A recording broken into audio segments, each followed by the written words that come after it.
All right, guys, welcome back. Today we're going to do, Fantastic Four, issue number 255 from Marvel Comics. This is a two-parter. You saw this in my unboxing video yesterday, and I was so excited to have this, and I read it immediately. And without further ado, let's dive in. So, we are here somewhere. This is the negative zone, by the way, because in the negative zone, there's all worlds upon worlds upon worlds. The negative zone is also the home of Annihilus, the villain, and Blastar. But this is some kind of a leader. It's written by John Byrne, and John Byrne is the writer and artist, and a lot of other people as well. And so there's people here, and they say, "We are the chosen, O great Tenerife. We are the ascendant souls who this day claim our rightful place into the Brotherhood." So he touches, his hands on their skulls, and he says, "They are worthy." And the people are rejoicing. They have festivities. They are very glad. And then the portal, a door opens, and they are getting led into farther and farther down below the corridors, and also the scent is changing. They don't like it, and still they're following their leader, I guess, until the door opens and they see something that horrifies them. That leads us, to ads. That was anticlimactic. Anyway, to a little, somewhere else, because it seems that, they are here. I really forgot why they are in the negative zone. I'm pretty sure they are doing some searching or adventuring. Maybe there's another reason for that, but I totally forgot because it's so long time ago. Anyway, so he says, Johnny says, "Why are we all disguised?" He says, "We've been in the negative zone for 2 months now, and this is the first time you called for secrecy.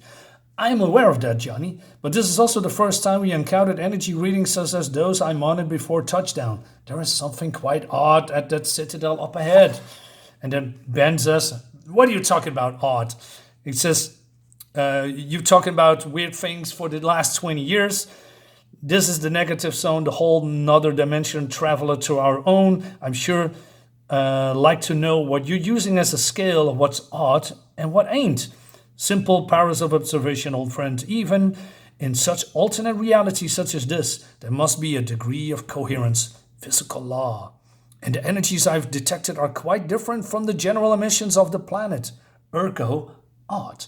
But it seems that they are detected, so this, prophet guy, leader guy, says, "Could it be after these long years, aliens, outworlder?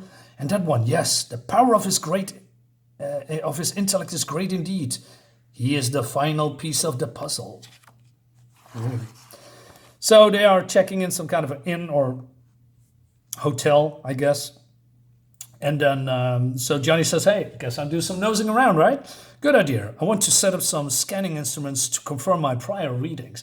But then Sue says, "Why don't you come back in an hour or so, baby brother?" Wait, what? So Ben says, "What's the good, what, Squirt?" "Oh, Reed and Sue are going to be busy for a while." Anyway, so they are, looking around, right? And they are getting followed. And it's, I believe, some kind of a brothel, right? So they want to take a look at it for reasons. But then Johnny is getting mugged. And he says, "Well, sorry, guys, but ever since Doc Doom beat the tar out of me, I've been working out. I ain't exactly Iron Fist, but I think I'm enough for you clowns. Hold fast, fat one. You cannot fight as the youth does." He says, Fat? And me so careful with my diet. You guys sure know how to hurt a girl. Girl, you are just an expression, bright boy." So they are being discovered that they are, aliens, and people do not know what they see or how to handle it. So, of course, what cowards always do, they flee. More ads. Meanwhile, Reed and Sue having some fun time together. I mean, like I said, what was the last time that you see something normal. I mean, this is probably the most normal and innocent thing that you can see in a comic, right? That is for all ages.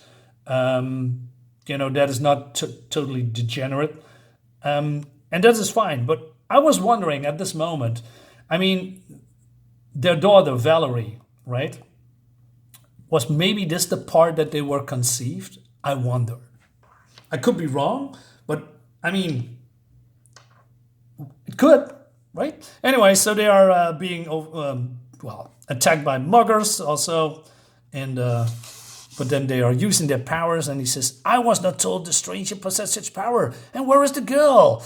But then, Sue was invisible, right? And then Taranif Gelstal, High Lord of the Keep, ruler of Mantracora, is here.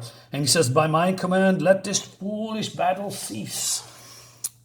Meanwhile, in is it New York? Manhattan? I don't know. Where are they? Anyway, they're at the Baxter building. And it seems that Annihilus came into, the world of, he comes from the antimatter world, right? The negative zone. So he is in the Baxter building doing stuff, but he also says that he stripped away the power core to the negative zone and he adapted the generator. So that means the Fantastic Four are now stuck. Now, for those who not know, I mean, when I was reading this comic, I was very young. I didn't understand the transition, how you come from the, matter zone into the antimatter zone. Well, it's some kind of a portal, if you can call it a door, with some kind of a tube that transitions from matter to antimatter. So he's doing some kind of a switcheroo, and then people are starting to panic for a reason. And then we see probably the best iteration of She-Hulk that you're ever gonna see. I mean, John Byrne did fantastic. Probably the definitive She-Hulk artist, in my opinion, of course. And she is, I don't know, talking with Janet from the Avengers, the Wasp, and people are panicking. You say, "Hey, what's going on?" And they are, this is happening. So it seems there's some kind of a dome around the Baxter building. Leads us to a complete other story that I'm not going into it. So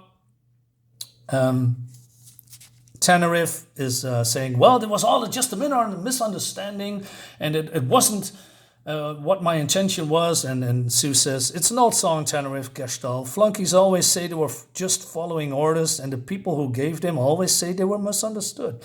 Nevertheless, entry to the keep is what you desire, is it not?" Yeah, actually it is. A good point. That structure is clearly the center of the energy readings.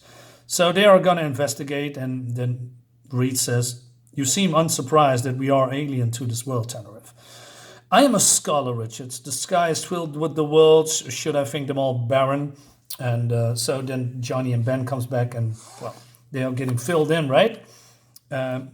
So they're having some kind of a drink in, I don't know, one of his rooms. "I must say, Tanarif, this is one of the finest meals I've ever experienced." "More Hollands, Reed Richards?" So he says, "Curious, our portable scanners show the food and drink to be drug-free, but yet the draft," and then he's falling unconscious. Everybody does, and they are waking up in some kind of a room, and they cannot get out, and for now. Meanwhile, Reed is waking up. The stench assaults him. Decay and unwashed flesh, mingling with an alien scent. Horrible, strangling. "Ah, you are awake at last, Reed Richards. Excellent, since you are the final key which forever unlocks my prison house. It is fitting you should know your fate before it befalls you." He says, "Your speech pattern have changed. It's telepathy. Of course. Do you imagine I have enjoyed all the years of agony coaxing from my throat the abhorrent noise these creatures call speech? Ah, I see by your face that you have not made the final connection, have not assembled all the pieces of the puzzle. Let me add the last one. Like yourself, I am not a native of this pathetic world. My ship crashed here 30 sun cycles ago. I found the world of primitive barbarism. The mask roll of Tanarif seems suited to the deception I felt I must practice. So I slew the man in that position and took his place. That, of course, required a certain modification of my true form. Now the long wait is ended. I need to depress the final switch, and you shall open my cage and set me free. All right, that's great. So Johnny is using some kind of a Nova Flame to make a dent in it, but the surface is too hard. Ben comes in and he says, "It's clobbering time." Classic line. So they are going deeper and deeper into these metallic caverns, and it feels there's some kind of a ship, something weird, right? It feels also alive. And then they see Reed dangling at the machine, and there's ads. And he says, and Ben says, "Come on, Stretcho, I'm dying to hear you try one of your $1,000,000 explanations of this gadget. Reed.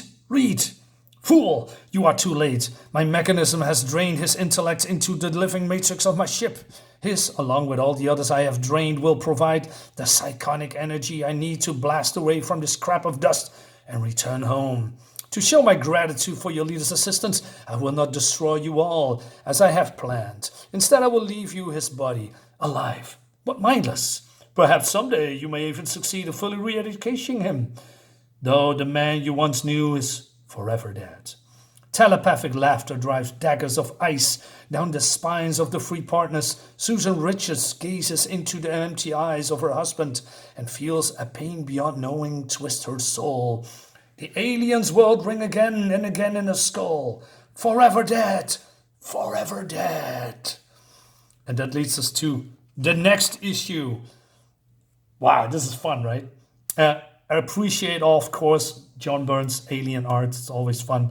And I love this storyline. It's, one of these things that, although it's a small storyline, for me, it etches in my brain. Because when I saw this cover, I said, yeah, this is that particular storyline, because I remember certain key parts, because I was unfamiliar with these kind of storylines when I was younger, right? So this was all completely new to me, and I was amazed and excited. Yeah, and the excitement is now a little bit gone because we don't have these kind of stories anymore, unfortunately. Well, maybe there are, but, not from the Fantastic Four, not that I know of, right?